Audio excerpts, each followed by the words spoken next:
एक कुंभ मनाया जाता है और ऐसे ही 12 कुंभ मनाने के बाद 144 साल का महाकुंभ मनाया जाता है। कुंभ की हिस्ट्री को लेकर बहुत सारी हिस्ट्रीज है जो समाज में फैली हुई है, बट बहुत सारी ऐसी बातें हैं जो हिंदुओं को जाननी चाहिए, बट या तो वो अनजान है या फिर गलत है। कुंभ मेले का वर्णन ना कि वेदों में मिलता है और ना ही पुराणों में। ऐसे में इतना बड़ा मेला जिसमें करोड़ों साधु संत और हिंदू भक्त इकट्ठा होकर हिंदू संस्कृति का हिस्सा बन चुके हैं, इस मिस्ट्री को आज हम इसी वीडियो में जानने वाले हैं।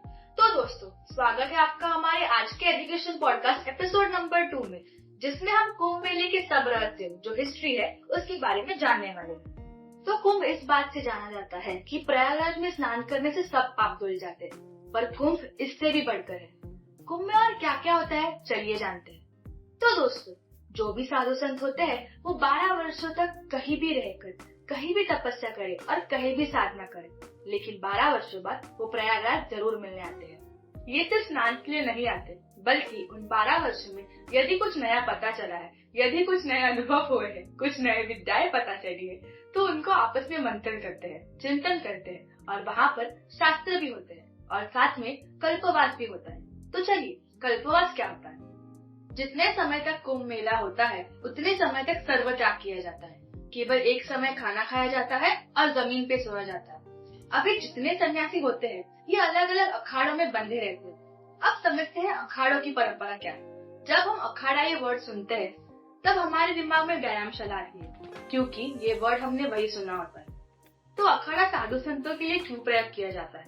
जब आदि शंकराचार्य सनातन धर्म का निर्माण कर रहे थे, सनातन धर्म का झंडा लहराने की कोशिश कर रहे थे, तब उनको एक बात समझ में आ चुकी थी कि केवल जो हमारी आध्यात्मिक शक्ति है, जो हमारे दर्शन है, वही काफी नहीं है, क्योंकि वो समय था जब मंदिरों पर हमला हो रहा था। वो चाहते थे कि आध्यात्मिक शक्ति के साथ विद्या के साथ शस्त्र की भी विद्या हमें पता होनी चाहिए। इसलिए जो आश्रम की विद्या के साथ शस्त्रों की विद्या देते हैं उन्हें अखाड़ा कहा जाता है। आज देखने जाए तो सनातन धर्म में केवल 13 प्रथम अखाड़े हैं। ये जो 13 अखाड़े हैं वो अलग अलग संप्रदायों से आते हैं। उसमें से 7 प्रमुख सन्यासियों के अखाड़े हैं। अगले 3 अखाड़े हैं वो वैष्णव अखाड़े और बाकी उच्चन अखाड़े हैं। इन सब की अपनी अपनी परंपरा होती है, अपने अपने देव होते हैं और एक प्रमुख होता है। अगर सनातन धर्म की बात की जाए तो एक निरंजन अखाड़ा और जूना अखाड़ा, इन दोनों का नाम आपने जरूर सुना होगा।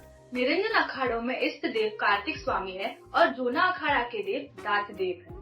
निरंजन अखाड़े के प्रमुख महामंडलेश्वर कैलाशानंद जी है।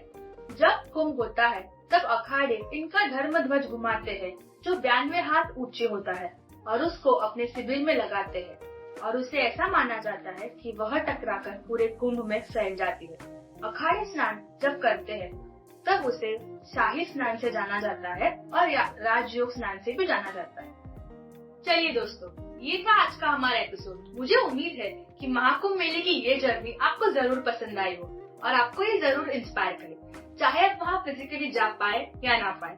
अगर आपको ये एपिसोड पसंद आया हो तो जरूर सब्सक्राइब करिए और जरूर अपने दोस्तों को शेयर कीजिए। धन्यवाद।